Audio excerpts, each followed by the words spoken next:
they would respond, well, for how much? Whatever you want, whatever you want. And they would always give me $5.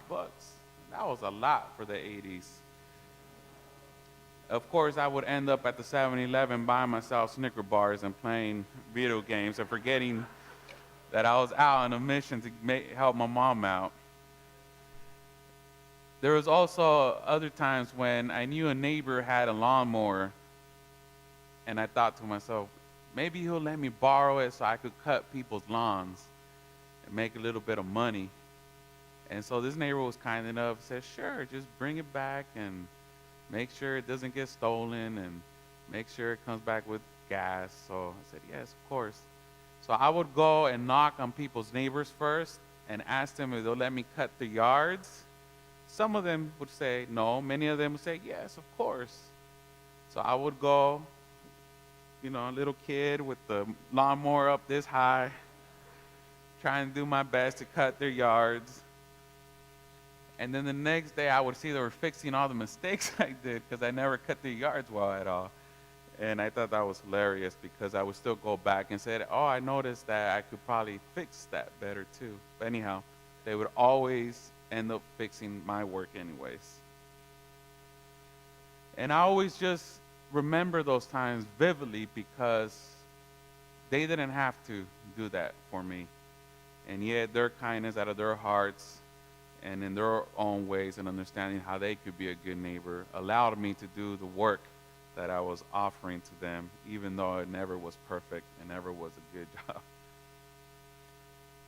And maybe you remember this old line. A conservative is a liberal who has been mugged, and a liberal is a conservative who has been arrested.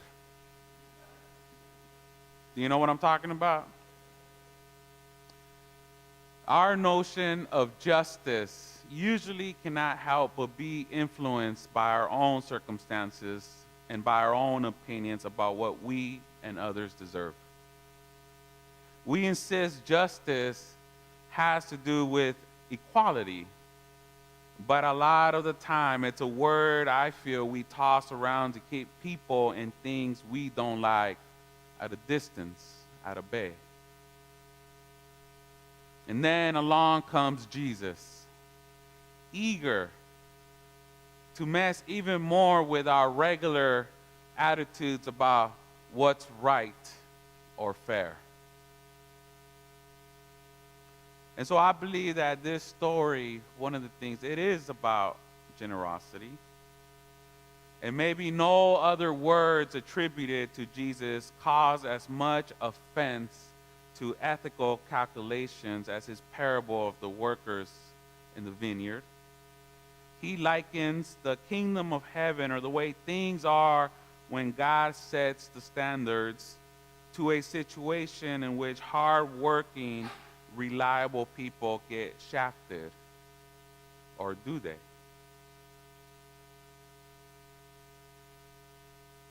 The story goes like this again. Early in the morning, a landowner who seems to represent God in this parable hires people to work in his vineyard for the standard daily wage. He hires additional people at 9 a.m., noon, 3 p.m., and again at 5 p.m., telling each of these groups that he will give them whatever is right. When the hot workday ends, he first pays the folks who labored only a single hour the standard daily wage, the same amount he pledged to those who worked nearly sun up to sundown. When the members of the full day crew get to the front of the line, they receive the same amount, exactly what they were promised. And as we know, the full day workers are understandably resentful. We aren't told how the 1 hour shift responds. Maybe they had hustled back to their homes thinking the landowner might have a change of heart. Meanwhile, dismayed accountants back in the vineyard probably started updating the resumes. The actions of the landowner are all kinds of crazy, right? They make no sense, at least from an economic perspective. Yet that's the point. Jesus' parables often include absurd behavior to deliver their message, which in this case is a characterization of what it means to call God righteous or just. When the landowner promises to pay whatever is right, his words mean whatever is just. So excessive is God's propensity to give and care. It violates our instincts about fairness. Such justice looks maybe rash. It almost makes God out as inattentive to the kinds of people who, just by going about their usual business, easily exceed humanity's lowest common denominators for effort, morality, and piety. But then again, the landowner does give the complaining workers exactly what he promised them, didn't he? We learn more about God when we travel deeper into the world the parable imagines and consider its other characters. We have to ask about who receives extravagance from the landowner. Some readers spiritualize the parable by saying that working in the fields is an allegory for serving God or toiling away in the ministries of the church. But those who are hired at 5 p.m. suggest to me types of people other than those who sleep in on Sunday mornings. After all, this parable draws all its force and illustrative potential from the dynamics of economic life. Whom then should we think the landowner encounters when he's looking for workers late in the afternoon? What kind of people are the last to find jobs, added to the roles only when there's no more labor available? Nothing suggests that those characters in the parable are irresponsible or lazy. More likely, I think they are unwanted. Who spends the whole day waiting to be hired but doesn't find success until the end of the day? In Jesus' time, these would be the weak, infirm, and disabled, maybe the elderly too, and other targets of discrimination, such as criminals or anyone with a bad reputation. A God who is just then is inclined to show special generosity to the poor and outcast. No wonder the respectable people get anxious. And let us not stop there. We're composing a list of people who have to wait all day long to get hired. In our current setting, we need to expand it. Add the unemployed and underemployed to the list. At the same time, as we know and we keep hearing stories in our own backyards, it is just hard to deny that Silicon Valley has a homelessness crisis, where it seems that if you're not part of the tech boom, good luck finding affordable housing. There are countless stories that I have encountered of people who just can't find housing. We have known that for years there has been a dramatic contrast between the concentrated wealth and political influence of the creative classes and the swelling homelessness epidemic in cities such as San Francisco and Oakland. We have known that next door to the houses of young tech startup executives, families sleep in parked cars, while many workers must pay more in rent than they earn in wages. There was a report done by The Guardian that says that in East Palo Alto, 1/3 of school children are estimated to be homeless. 1/3. These are things that I cannot ignore. And that in Santa Clara County last year, on any given night, including hundreds of families with children, and that number doesn't include the hidden homeless, those people who in a one-bedroom apartment share with 6 other people without their own shelter, who double up at friends' houses. Sprawling homeless encampments are seen all over the Bay Area, and the crisis is so endemic in some communities, activists have begun establishing homeless trailer camps in church parking lots.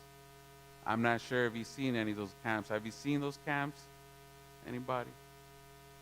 If you ride the BART from Fremont into the East Bay, you will see plenty of them.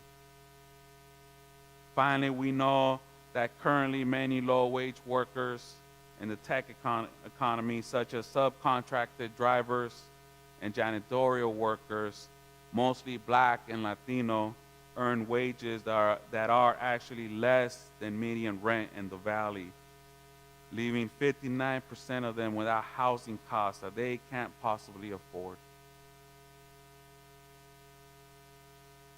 A typical cafeteria worker at a corporate headquarters earning around $1,500 a month is essentially unable to cover groceries or even bus fare to work after she's also paid this month's rent.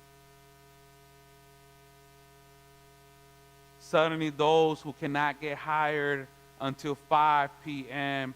aren't necessarily just people wearing rags or talking gibberish to themselves. Many are college graduates, highly skilled manufacturers, loyal, capable. Undocumented immigrants also belong on that list.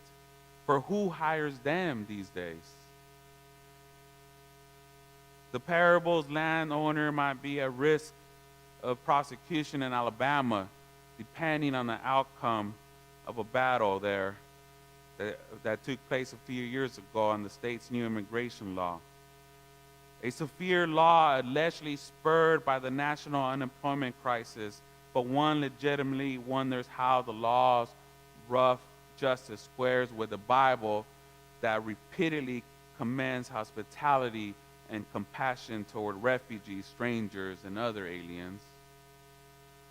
The parable doesn't resolve these intractable issues that plague us, nor does it promise that tomorrow the landowner might send all the laborers home to new mansions and perfect health.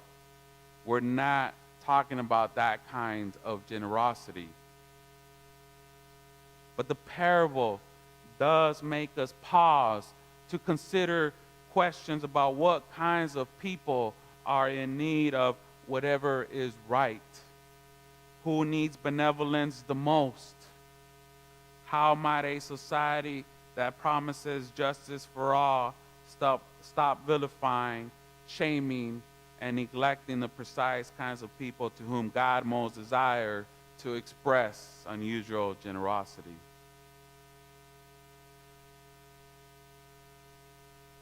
In the end, it's not about unfair payments, I believe. At the parable's conclusion, the full day workers don't moan that they have been cheated. They complain instead to the landowner, "You have made them, the 1-hour workers, equal to us. You have made them equal to us." It's not the generosity or the extravagance that makes them angry. Rather, the issue is this: by dealing generously with a group of people that no other manager in town considered worth the trouble of hiring, the landowner has made a clear declaration about their value, their worth. The landowner's undue kindness thus denies the full day laborers the bonus they think they can claim, a sense of privilege or superiority. You don't have to read much of the Bible before you notice that it is God's preference to show uncommon compassion to those who don't have it so good, who have been denied a dignified place in the system. We get that.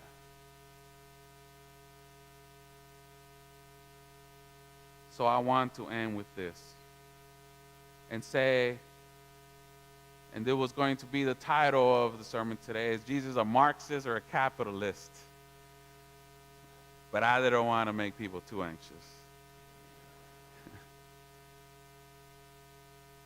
Jesus is neither a Marxist or a capitalist. I believe he is both an idealist and a pragmatist. His focus is often less directly on good news to the poor than on responsibility of the rich. And if we refocus the parable away from who gets into heaven and toward who gets a day's wage, we can find a message that challenges rather than prompts complacency. If we look at economics, at the present reality that people need jobs and that others have excess funds, we find what should be a compelling challenge to any hearer, anyone listening to this parable. And in that story, we learn what it means to act as God acts, with generosity to all. And that is what parables are supposed to do. Amen.